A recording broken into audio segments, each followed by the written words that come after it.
Good evening and welcome. I'm Bob Pace. I'm your host. And here we are, how to fight CPS and stop taking our children. That seems to be the number one goal that these CPS social workers want to do. They're very evil. They're bad. I see we had a new member on this afternoon at 2:51 or 2:51 in the morning called Shami Nettles. If you are there, give me a call back. But that came in before my show started.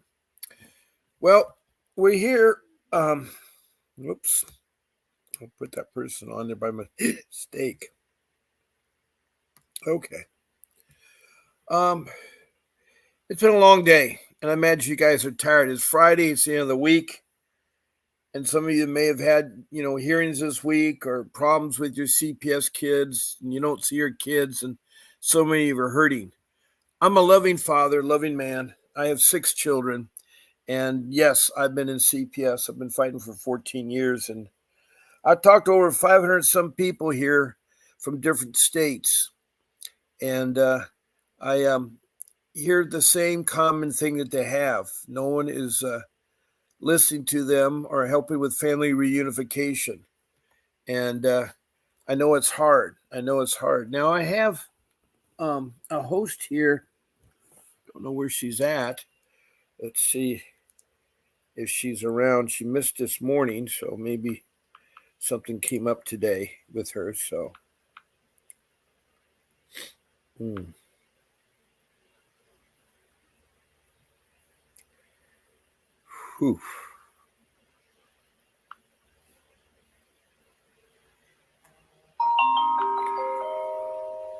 Okay, she said she'd be on.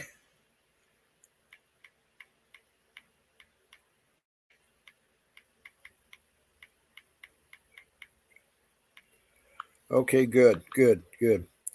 So she's gonna be on. She's my co-host, and she's from Georgia, and she's had a CPS problems too. There's no question about that. So, um,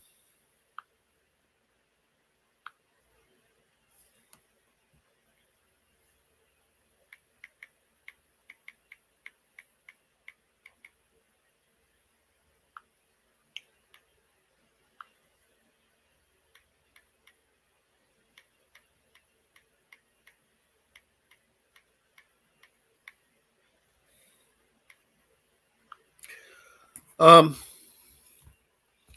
so our let me go over our housekeeping. This is an interactive podcast. So there's several ways you can interact with this podcast. One of the first ways is that you can text a message to me. We are broadcasting on YouTube using the StreamYard application. You found me on Facebook. If you have a CPS question, um, please type it out. It could be about your case, about someone else's, or anything else. Please show your name, city, state, or country, and be complete with your CPS case. Now, the reason why I mentioned country is that we've had several countries call in with CPS issues, so I welcome them, and they're just like you guys, encountering their children being ripped away with a very bad system. So far, I've had Australia, Canada, United Kingdom, Ghana in South America, Mexico, Mozambique, Denmark, and country called it begins with a Z. What is it? Libya. I'm sorry, not a Z. L. Libya. Libya called in not too long ago. So all you do is you text in your comment to you and show your name, city, state, or country, and spell your case out. So that should be no problem there.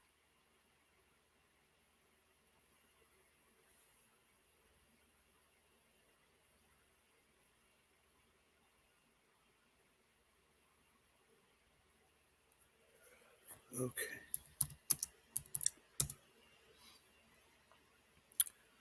So, let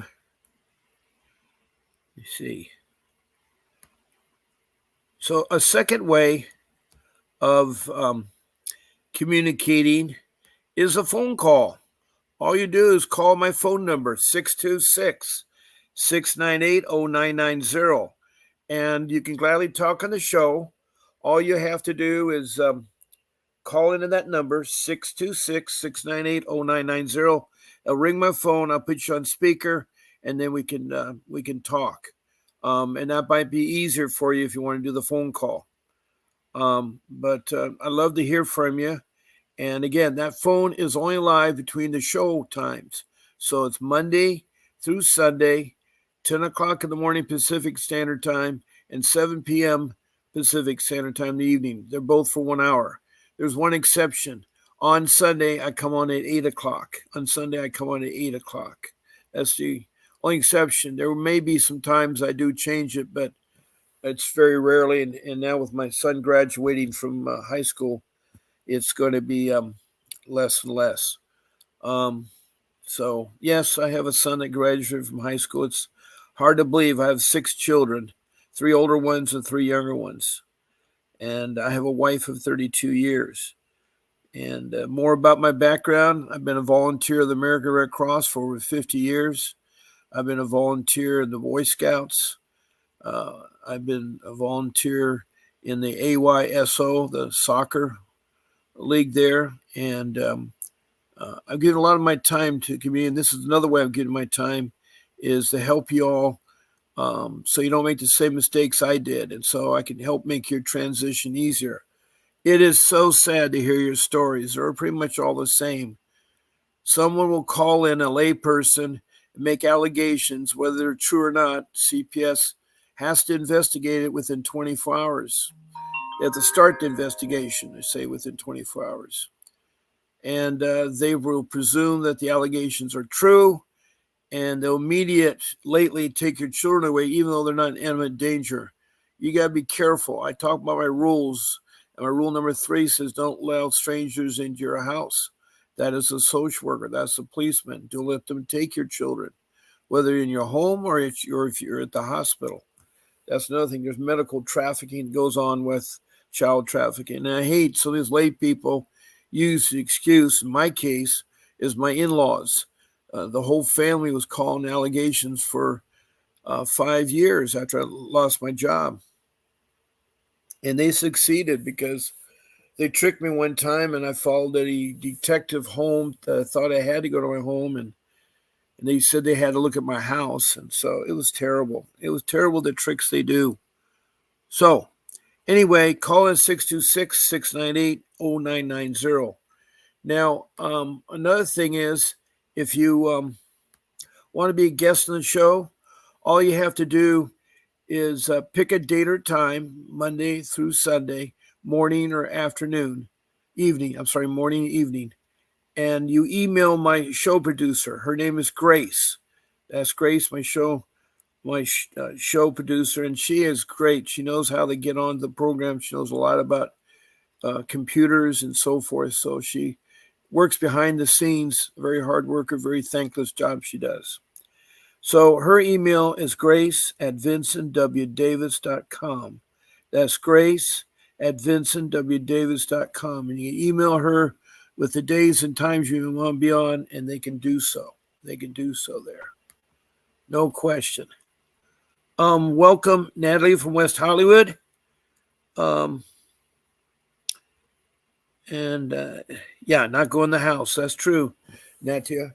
Anyway, Natalie is my regular person that comes on the show almost every day and every night. And she spends a lot of her time on cardboard in her driveway. Hollywood's a strange place, and her house is really hot and her yard's really small. So she tries to stake out an area there, which is okay. But I'm glad to have you here, Natia, and look forward to any questions or comments you want. Okay, so I've told you about how to be a guest on our show. Just email grace@vincentwdavis.com. Now, I'll leave my phone number up right now until someone calls in. I can only take one call at a time. So there's my number, and it's open for you to call in. Um, so that takes care of the housekeeping, and as I say, um, you put the cardboard back. Okay. All right. You're so wonderful there. I do thank you for all the loves and all the emojis and all the reviews. Make a lot of reviews, and that's great. I like to hear back from you. Well, you're probably wondering how to how to fight CPS and stop taking your children. Well, the first thing is you got to be really wise enough to know who CPS is. They're not your friend. They use deception. They lie. They go against your constitutional rights. They go through. Um, Let me see. They go through everything. They don't like seniors. They don't like elderly people. They don't like grandparents. They don't like mothers or fathers. Their whole goal is to get money from you, and that's what their goal is. That's what their goal is. So I really feel.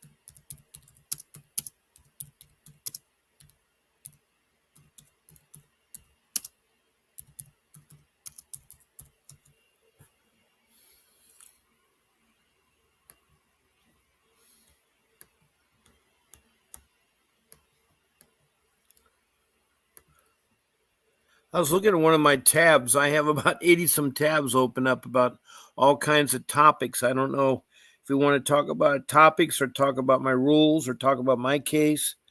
Um, but anyway, I'm open for any suggestions, anything you guys like to talk about.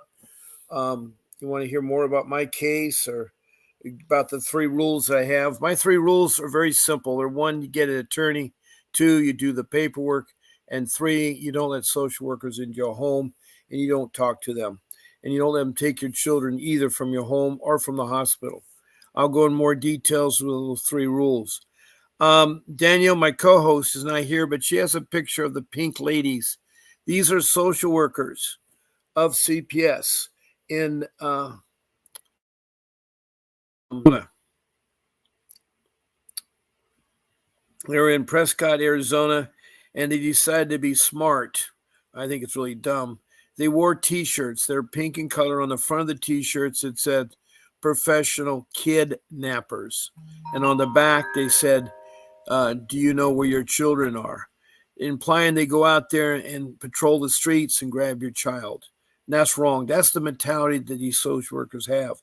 I've talked to only one social worker, it was from Maryland, a nice lady that talked about how they do things in Maryland, which was different from the three or four other people that called me from Maryland.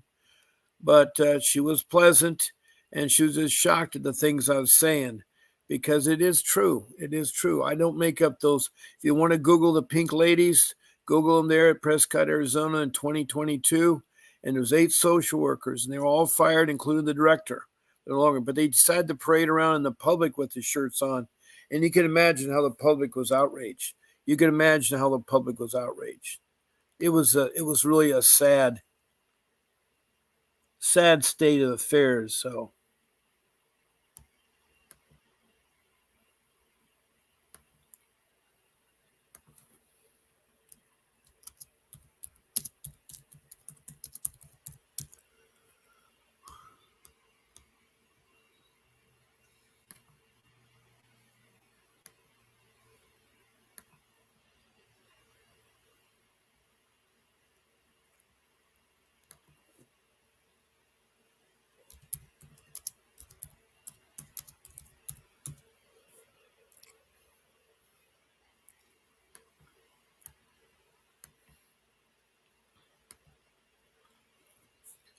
um, yeah, they're waiting outside to get the kids. You're right. Yeah, that is. That is.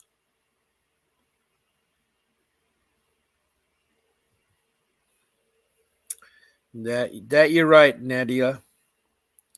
Um, well, anyway, I think I'm going to talk about rule number one. That's the most important one because you need to get an attorney. And you're going to say, wait a minute, I can't afford an attorney, or I got a court order attorney, or I want to fight them myself.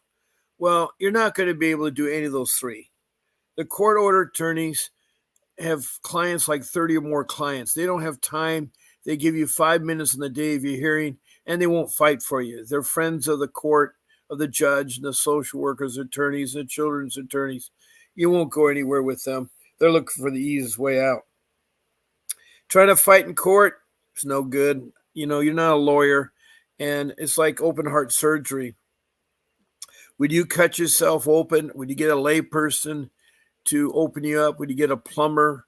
Would you get a mechanic to work on your heart? No, you're getting a professional doctor and who's gone through medical school and did internship and mentored and has a license. Same thing goes true with a attorney, but you have to be selective in finding the attorney. And it's got to be a dependency law attorney who's fought CPS. And the way you can do it, you can search the hi treasure man, welcome from New Jersey. That's sad there. Hey Faye, hello, welcome there. Faye's from Richmond, Kentucky. Oh my goodness, your parenting class was 2 years. Wow. Anyway, we have 3 people in the room. We have Faye, we have Treasure Man, and we have Natila, and I welcome you all. I was just talking about my rules. Rule number 1, which is to get the attorney. And how you do it is you type in, I'm going to use the example of Georgia. You type in, if your city's small, you pick another city that's big near it. So I'm going to say find in Athens and Atlanta, Georgia, a pro bono. That means attorney without pay. A pro bono dependency attorney. A dependency attorney. Now, if you phrase it that way, those are short words and stuff, you should see a group of maybe 10 or more names. All you have to do is select 10 and call them. And when you call them, you just want to make sure they're in business by see if they answer the phone and so forth. Then you want to ask some simple questions to the clerk there. That are they pro bono? Do they have attorneys that know the fight in dependency court and have fought CPS and got the children returned? Have they filed a lawsuit against CPS? The answers to those questions are yes, and that's a pretty good law firm, and you'll need to explore them later. So what you do is you make your notes, and you do that with the next 9 of them, 8 of them, all till you've called 10 of them. Now you're going to narrow it down to 5 that you're going to have consultation with them. And one of the people that I want you to have a consultation with is Vincent W. Davis. He is a trial attorney. He's 35 years been doing it. He has practices in every state, Northern California, Southern California, and he's a fighter. As I say, is that he's had success. His consultation rate is $60 for 30 minutes. That's $60 for 30 minutes. And you call him at 888-6582 and tell him that Bob Pace sent you. And when you speak to Mr. Davis, tell him that Bob Pace sent you.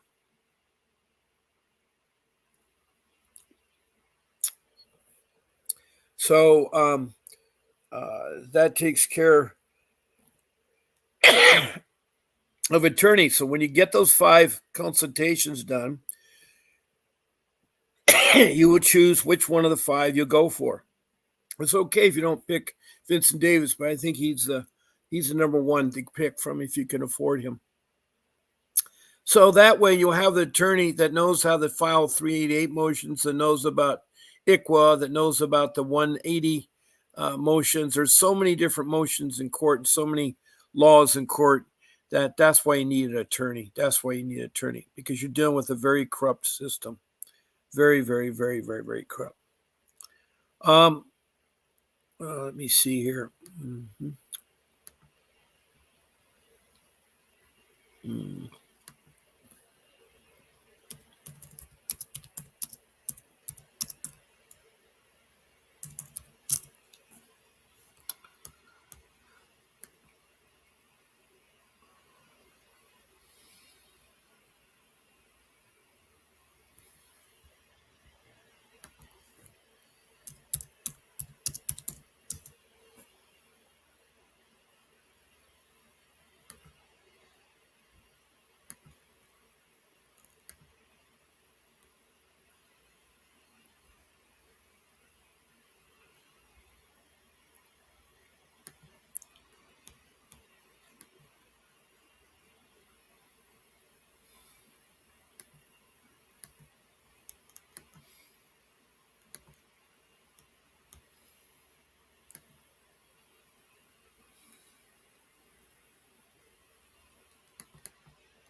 Mm.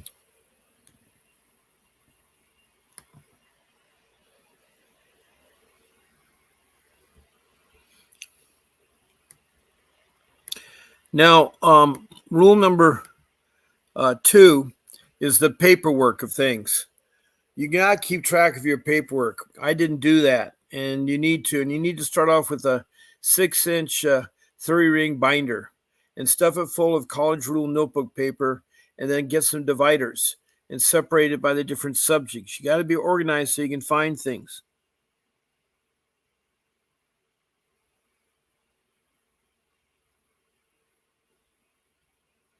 I'm sorry to hear that, Treasure Man. You're welcome anytime in my room. One of the first subject matters you want to deal in your notebook is called the incidents. You label that called the incidents. So what it is, you list every time that you have an incident with CPS or the police or anything involving your children at the hospital, wherever it is. You put the date and time, the people involved in the first line. Then the second line, you put the description of the incident. And then the third line, you put the outcome. If you don't know the outcome, leave it blank and come back later when when it's completed. But you'll need this because, after you do first incident and skip a couple lines, next incident, skip a couple lines, so forth, you'll have a good knowledge of what was happening in your case, and you use highlighters, pink or yellow, to highlight certain things you want to come back and look at. Especially if you get an attorney, it'll help out your attorney and so forth, because you won't remember a year from now. Trust me, when you get involved in CPS, it's a minimum of 1 year.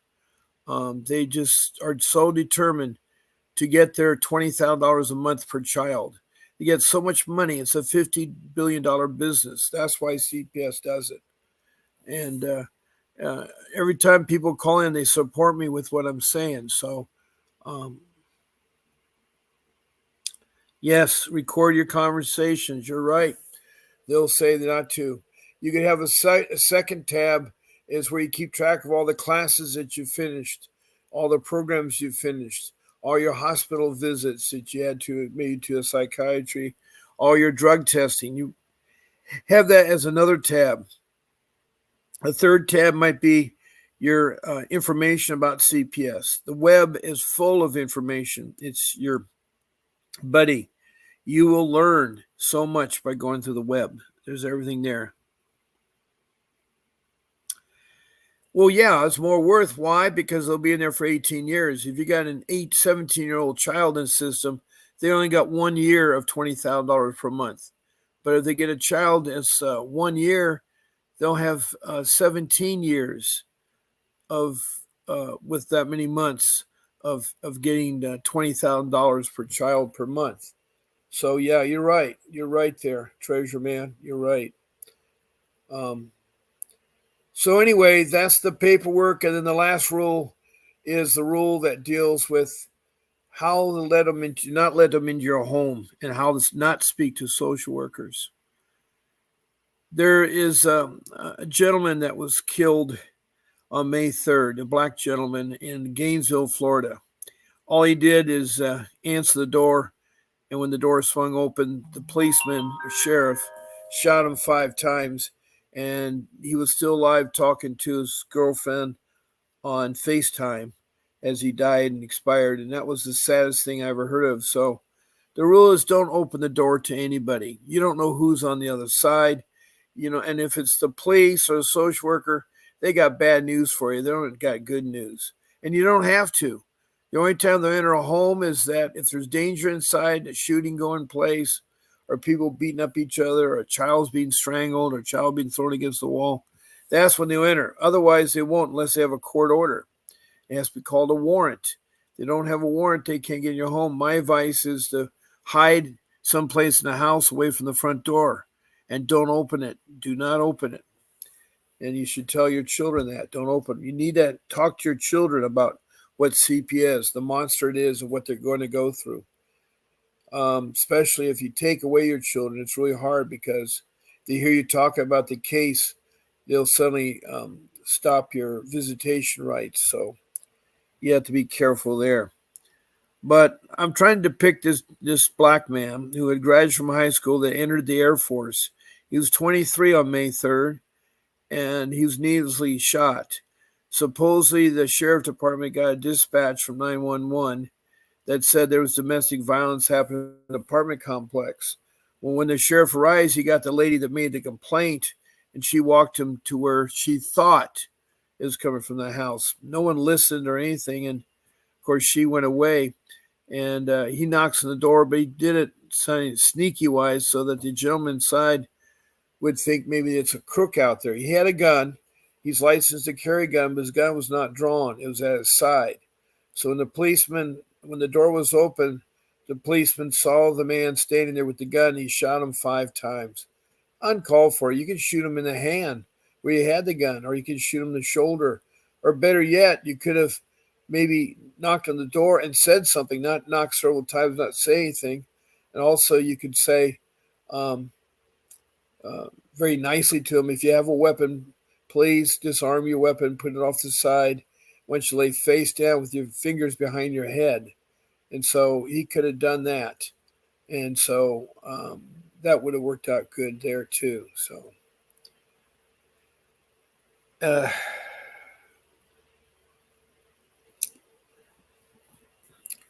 anyway, I talked to social workers. I lived in my home, and that was the biggest mistake I ever made. I was charged with neglect because I had my parents' belongings, and all I was trying to do is sort them because they were dying and they wanted to settle their house and stuff. And I had no money for storage because I lost my house. I didn't lose my house, but I lost my job in 2015. I did lose my house when I borrowed money. I needed to borrow money, and I had to get every money I can, so I sold my house at a loss. That 40 years I had worked so hard to get.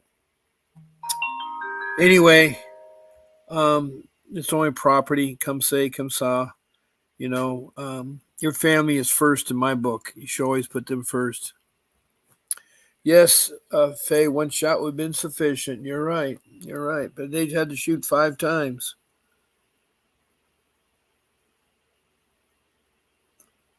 I don't know. I don't know if it was purposely or not. The lady wasn't sure. If I was the sheriff, I would have walked around, listened to the walls, listened to windows, not hang around the front door, because that sheriff could have been shot dead on the spot. And he could have done another tactic where he gets down low to the left of the door jamb, knocks on the door, very nicely say, this is the Sheriff Department, Gainesville. We've heard a complaint of domestic violence. Are you all right in there? How many people are in there? Those are questions he could have asked. That would diffuse the issue. Instead, he said totally different. He said in a rough voice, open the door. This is the sheriff. And that's intimidating. And the guy inside didn't know it was a prank or what, But he could have told the person inside after he did that nicely talking, tell him to lay down on the floor, put the weapon away from you, and then put your hands behind your head, and then you could come in and handcuff them, then search the rest of the house for more people or weapons or things like that. But they didn't do it that way. They did anyway. Treasure says my grandchildren were removed 2 weeks before the pandemic, and the world was shut down because they attended school late regularly because they moved out of the district and she had newborn twins. Oh, well, that is hard. That is hard.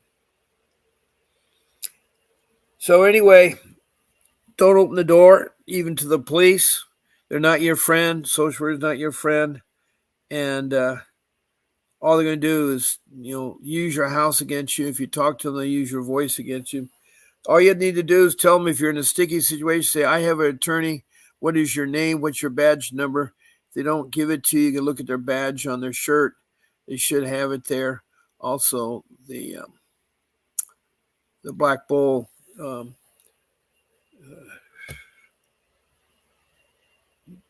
could have got the stuff in there. But anyway, you want to do your best to stay away from the door, hide in the closet. If you happen to see them outside, just short answers, yes, no, and be courteous. But if it gets sticky, tell them that you need to talk to your attorney. And you may not have one, but at least it may stall them, give you some time. But they need a warrant to take away your kids or enter your home or talk to you. So, oh boy, it's been 4 years, Treasure, man, when they took her children. So bad. So bad to hear that.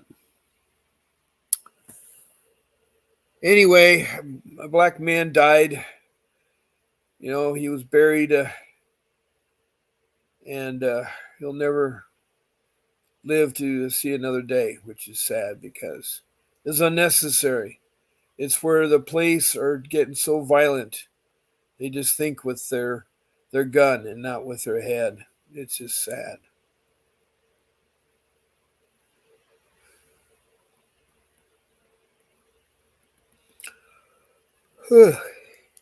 Excuse me.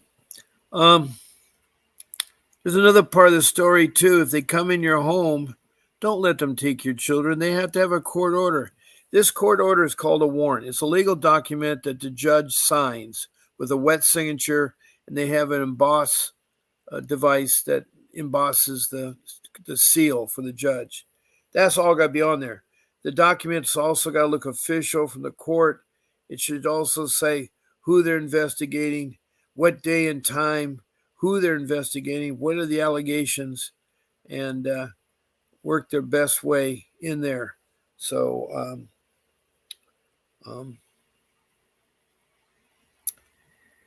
just don't let them take your children. And when you're in the hospital, same thing goes there. Don't let they have CPS workers now work in the hospital. And if you see a doctor because your child's sick and maybe they say one method and another method, or the pediatrician, their doctor will check it out. But, they're going to try to take away your child. It is wrong. It is wrong to take away the child. And I'm sorry you're going through that. I really am.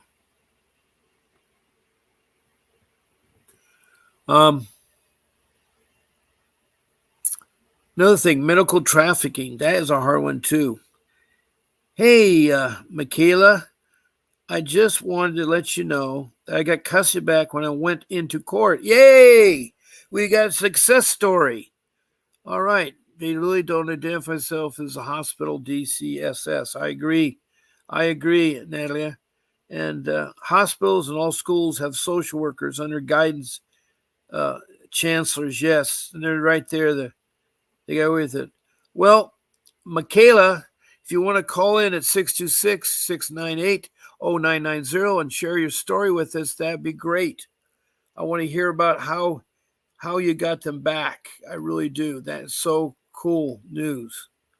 Or if you can text me how you got them back, Michaela. Where are you from, Michaela? Where are you from? Anyway, medical trafficking is where your child's sick. You take them to the hospital. Unbeknownst to you, there are social CPS caseworkers that work there. And if you say to the doctor that that you want to seek other professional help, you want to get a second opinion, you want to go to the child's pediatrician, that's your constitutional right. Don't let them take that away from you. um, you have every right to do so. So keep that in mind. Um, Faith and congratulations too. But I'd love for you to call in. Um, Michaela, I'd love for you to call in. I don't know what city or state you're from. I'd like to hear that too. So that is a success story. I want to hear about the success story. Sorry, Michaela. So please call in. Any of you, 626-698-0990. Okay. Another part in the hospital may help your child's, not sick, but you're having a birth of your child. They're going to try to take away your child then. I've heard of stories where the mother is in the birthing room and the social worker, police, and they grab the child. Again, they have to have a court order. A hospital room is not the place for business. That can be handled in the lobby, and it should be handled later on. It's nothing that is important there. So that's what I'm telling you about saying no, and about the child trafficking and the medical trafficking that they are doing right now. They're really bad. They think by getting more groups that would help out the matter, but I don't know if that does or not. So,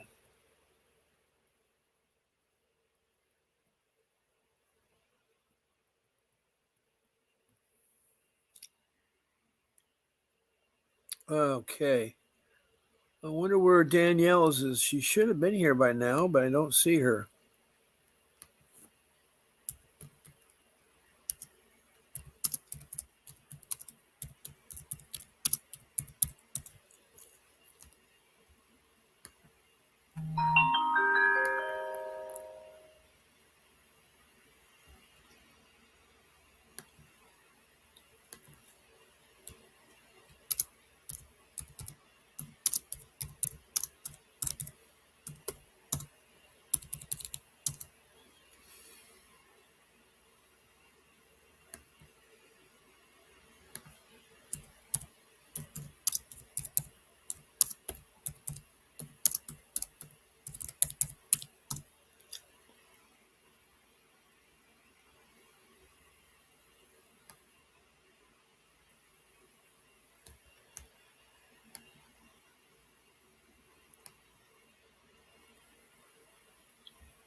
Um,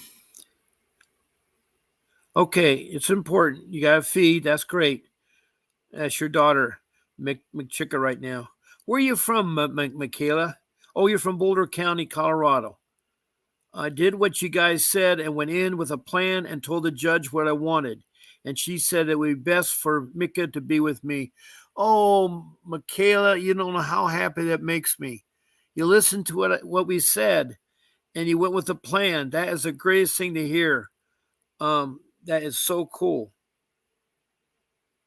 I wish I knew back too, Treasure Man.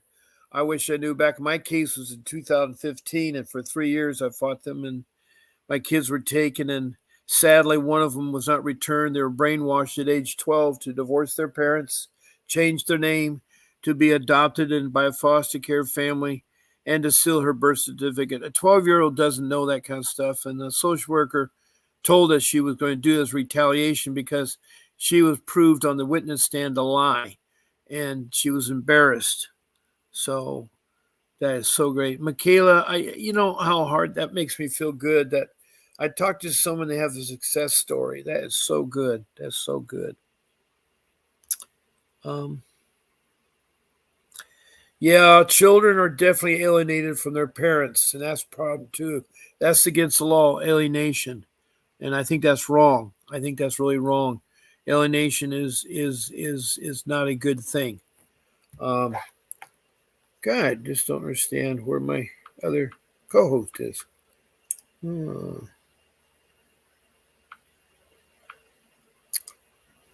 Okay.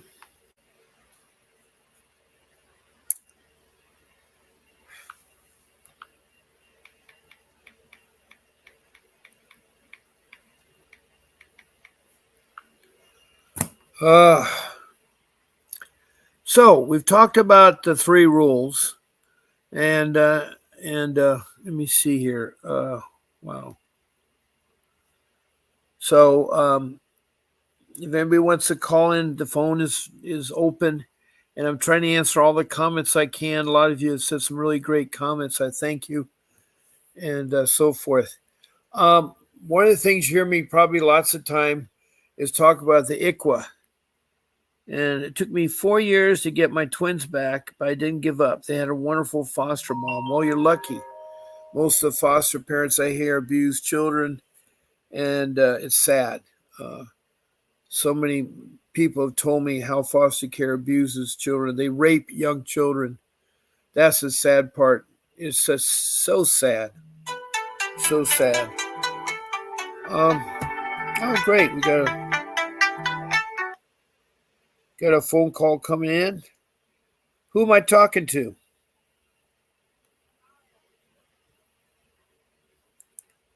I'm sorry, who? Natalia. Oh, Natalia from West Hollywood. Are you Bob. yeah, are you inside the house or are you still on your cardboard on the driveway? Today I was all outside but doing something else, like cleaning outside. Yeah. Well, that sounds like a good chore. So what's new? What's so what do you want to ask me? I want to ask about the medical trafficking. Have you experienced that yourself? No, I just heard from people. And what it is that all the I have had that. Yeah, all the hospitals are having social workers that work full time in the hospital, and they take away your. I keep getting these things put on. I don't know why they come on. Okay. Oh, brother.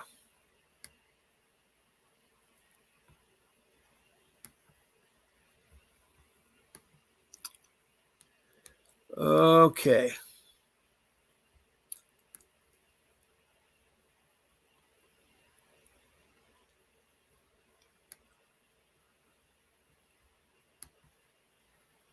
Okay. There we go. So, medical trafficking. Well, that's what people are experiencing. Yeah, they do that a lot. And when I had my daughter, my first daughter, I had no idea they were doing it, and they did it to me. They came up with this story I was not normal mentally and all that, but what they really did, the hospital, so horrible to my daughter, my big daughter, they blamed me for jaundice, and they actually gave her a meningitis infection. Okay. Wow. So then I brought her in the hospital, like you said, to be examined and all that, because she was only 2 days old. Well, how come you're out of the hospital? I didn't feed her, but she was dehydrated because she had an infection. And so she wouldn't eat, and so her jaundice was high. They didn't know what to do, and then they put her in the emergency I was there for 5 hours with my dad. Well, how come?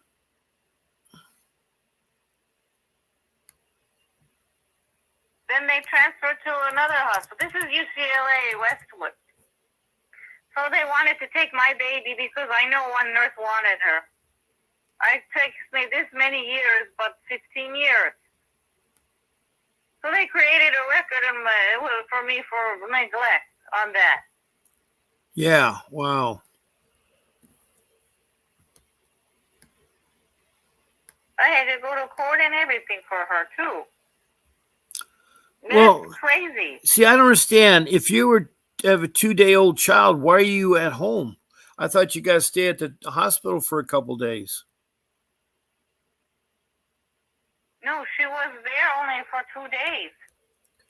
Okay, but you said because that they thought she was a regular baby, but she was premature. Oh. But you didn't take her in. They don't want what? You had the baby there, but you didn't take the baby in. Yeah, I had the baby first. Then they were making a big story that I'm crazy because they want the baby. Like you said, they have like somebody there who wants the baby. Okay. But they released me anyway. But before, we told them that the baby doesn't look right. It's yellow. So I brought her back the next day. Okay. And then they made a bigger story that I did all these bad things to her. Well, why did you take the baby home in the first place? She was released to me, and I took her. Okay. Just what happened. Okay, I thought the baby was, because it's preborn, had to stay in the incubator for longer. Well, that's what they did. They did it on purpose. Oh, wow. They only had her in the NICU for a day. Wow. If you knew what you knew now, you would have probably taken the baby to another state. Yeah. Yeah. You go to El Salvador, they have a good president. I heard from my bosses. I don't know about the politics. I hate politics. I'm not happy with politics Me at all. too. But I'm telling everybody, do not, when you are in the hospital, UCLA, Westwood, or any hospital, maybe don't even talk to those social workers. They don't even identify themselves. Okay. They don't. All they right. want to trick you. They want you to make you crazy to take that baby from you. Right. Hold on a second. I got some they comments even came in. Hold on a second. The hospitals neglect your baby on purpose. Right. Hold on a second. They do it. Hold on. I got some comments come in. Michaela, I'm so glad you found us too. And I'm glad we're able to help you. And Treasure, man, I understand now that it's 2 to 3 days. They only keep babies. So I've had 6 of them. And I remember trying to stay as long as I could. And I've stayed there with my wife in the hospital room with the babies. So I was very much involved with the child care. Yes. So that's what they did. Okay. So they neglect them and they blame the mom for their mistakes. Wow. So it's easy. They get a bonus even when they call the CPS. Yes, they do. Yes. They do, because it's easy for them to just make a big mess and all that. My daughter is alive because of my mom. Because she was a nurse. She told them to do all those things. And they got, Yeah. They were horrible to me. They thought I did all these things to her. I couldn't have, and in one day. Yeah.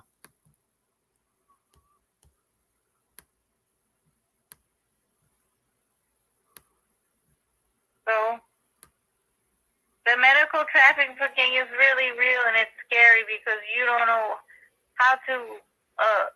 For years, it's taken me to understand, but now since I've been listening and everybody's explaining, especially Bob, listen to Bob. It's true. It does happen. They're roaming around in there to take your baby in the hospital. Yeah, I'm sorry to hear that. I really am. Then they tried to do it to my second daughter, but they couldn't. Okay. Well, I was just talking about the topic ICWA because no one had any topics to talk about, so I was trying to pick out the ICWA. Yeah, that's the Indian. I have a Native American history book here. Yeah, ICWA is called the Indian Welfare Child Act. And what it was in 1978, the Congress passed an act which says that CPS must ask the parents if they are Native American Indian blooded and were Native American Indians. And they need to find out if they're registered, and if they're not registered, could they be registered? There's 547 tribes, Native American Indian tribes recognized. So I'm talking about the first immigrants to the United States, the ones that came over Alaska, those immigrants. And I'm talking about the North American Native Indians. There's a way that CPS works different with them. If your child is of Indian descent or could be registered with the tribe or is registered with the tribe, then CPS must turn the child over to the tribe, and they usually put them with an Indian family. There was a case about that Native American. She was living here in California. Uh-huh. And she was living with foster parents. Okay. But the foster parents didn't want to return. They were out in Santa Clarita. They refused to return the kid back to the tribe. She was Okay. Choctaw. Yeah. Well. And then they wanted to get parental rights to the kid, the Indian girl, and they went even to Court of Appeal. Well. And these were non-Indian people. Yeah. And so forth, but they returned her to Oklahoma, to the tribe. Yeah. And they were outside demonstrating and everything in the neighborhood where these crazy foster parents were living, and they wanted to go back. Yeah. Well, what it's supposed to do is see from the 1875 to 1975 for 100 years, they've been CPS automatically puts the children, Indian children, in foster care and does no reunification with Indian fathers or mothers. And so Congress passed a law to force CPS to see if any of the children that they put into foster care are registered with the Indian tribe or could be registered. And they have to make an effort to do so. And I'm telling all you people listening out there that your kids be better off at an Indian tribe home than they will be in foster care with CPS. So they have to do that. Right. So what they were really doing for the Native Americans also, that they were putting them in foster care, they were actually transporting them into schools, like these. I know. It's horrible. They cut their hair. They made them lose their heritage. They turned the Indians into drunks. They defeated the race, and the race is proud. The people are proud, and they have been abused for a long time. And all I did is they open it up, their land, to the people from Europe that were immigrating, and it was sad. It's really sad what they've done to the American Indians. So, anyway, and I have taken the history of the Native Americans, and yes, and then they had like all those groups that would help the Native Americans, but then at the same time they're stuck with the federal regulations. Right. So that's why they made the ICWA. Right. Well, I'm getting close to the end of my show right now. I'm going to have to end it. It's almost 8 o'clock. I want to thank all our listeners. I want to thank you for calling in, and hopefully I'll see you tomorrow morning. Treasure Man, thank you very much. I hope to see you tomorrow morning. Michaela, so glad the good news. And that was so great. Congratulations, Michaela. Yeah, that was so great. She said the stuff we said in the room. I pray all for you guys every day. Oh, thank you. At 5 o'clock. Thank you. And Faye, I do. Faye, I want to thank you too. And let me see, anybody else I forget? I don't think so. And so this is Bob Pace saying I'll see you tomorrow at 10 o'clock on Saturday on my podcast. And you take care, keep fighting for your children, and good night. Bob Pace signing off.